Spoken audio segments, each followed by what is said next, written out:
Well, I'm here in beautiful San Diego, California, and I had a question today, and I want to know, what is Alex Jones's problem?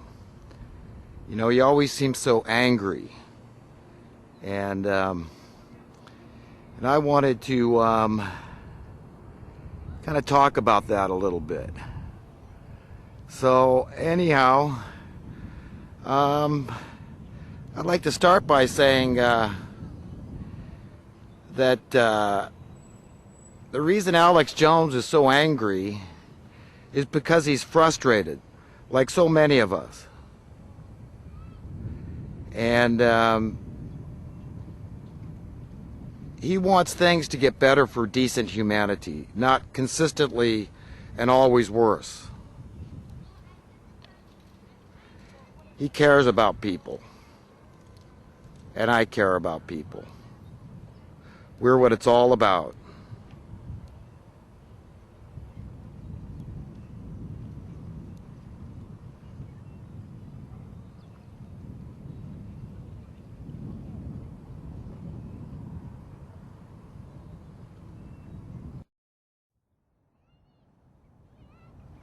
You see, the thing is that decent humanity cares about one another. This thing we call love. If you don't care about your fellow man, what good are you? You don't love them. If you don't see your fellow man as your brother or your sister, you're nobody. And this is something that Alex Jones understands instinctively, and other people that are decent and righteous, the upright, so to speak. Those that really give a damn, that want a better world, that want to evolve, that want to progress, that are tired of seeing all the unnecessary suffering that goes on in this world, between the violence with all the wars that are made up in order to make profit, and all the poisons that are put in our food in order to kill us, and our water as well, and the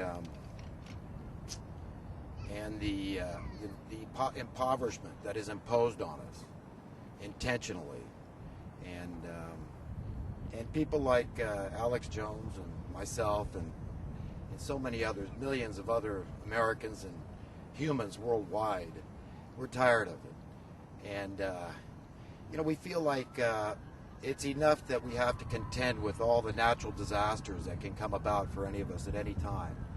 We constantly have death hanging over our head. But worse than all those things combined, the accidents and predation we have to concern ourselves with, diseases and other things, it's a very tenuous existence we live. But worse than all those things is having to contend with a group of evil, money-loving, murderous freaks that are running this planet right now. And the ilks of Alex Jones and myself and so many others are tired of seeing this and witnessing it. We want to know where's the progress. And there isn't any. In terms of social economic justice, which is the primary problem, that the wealth that this planet affords all of us by birthright isn't being distributed fairly. And people could say, oh, I'm an entitlement guy, I'm a socialist, communist, whatever. I'm not at all. I don't want to take from others. I'm opposed to taxation. So I'm not suggesting we take from others, one group, and give to another group. What I'm suggesting is that everybody gets to share in the inherent wealth of this planet. Why? Because this planet belongs to God, and as God's children, we all have a right to share in this planet's wealth. And people might think the system would break down, that nobody would work. And that's a lie from the pit of hell. I know for a fact that if everybody on earth was prosperous, they would still go to work, because there's an innate, instinctive, inherent desire to serve one another, to want to be pleasing, to give a damn about each other. It's as simple as that. And we wouldn't be content without without serving one another in some capacity.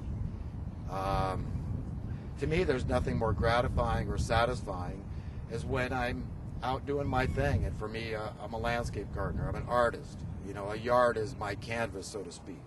So the way I trim a bush, or the way that I cultivate the ground, or trim a rose, or trim a tree, or anything else I might do, is it's individual. It's unique to my style, and just like any artist. And we all understand that. Whenever we're doing what we really love to do, and we're getting our yayas out, so to speak, you know, we're doing our thing, and it feels good to expend that energy in a productive way where you're being appreciated. And, you know, humans can work collectively. You know, we want to build roads or factories and the stuff coming out of the factories.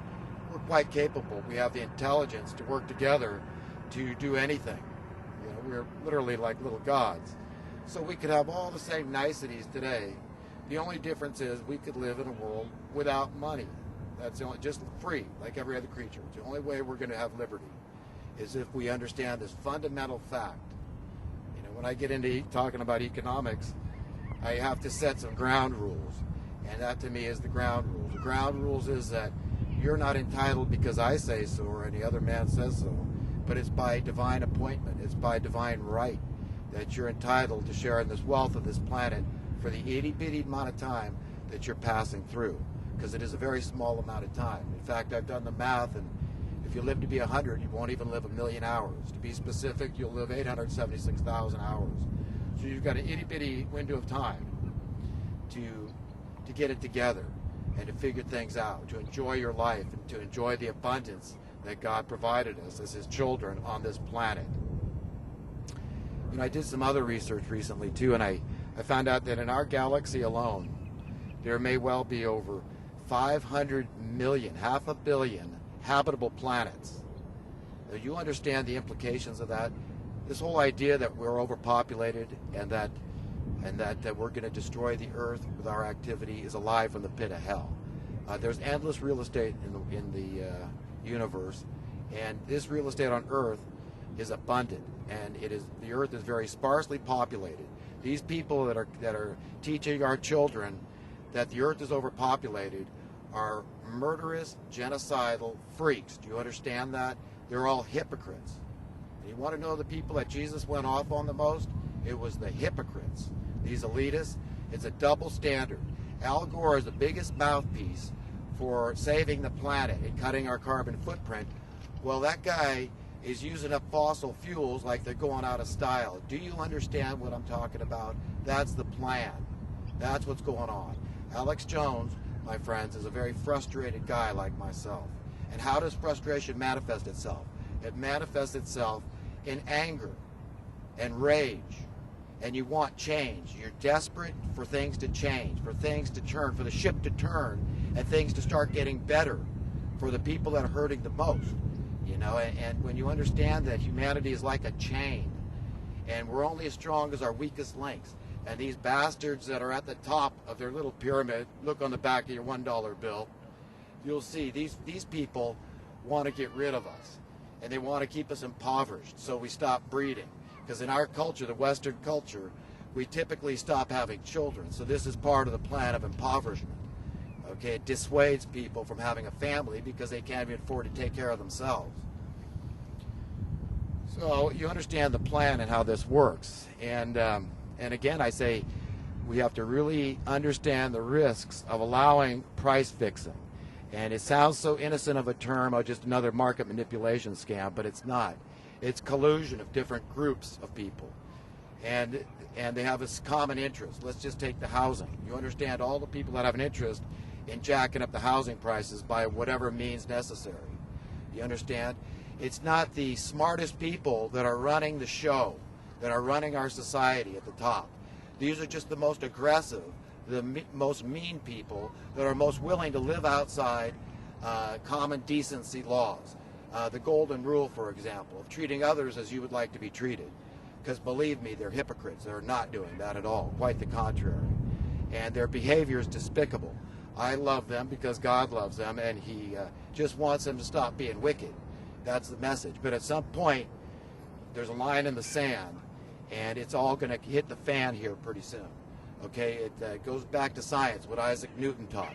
For every action, there's an equal and opposite reaction. And my entire life, over 50 years now, all I've watched is my nation in descent. Poverty has just increased. The disparity between the haves and have-nots has increased my entire life. And I'm sick and tired of it.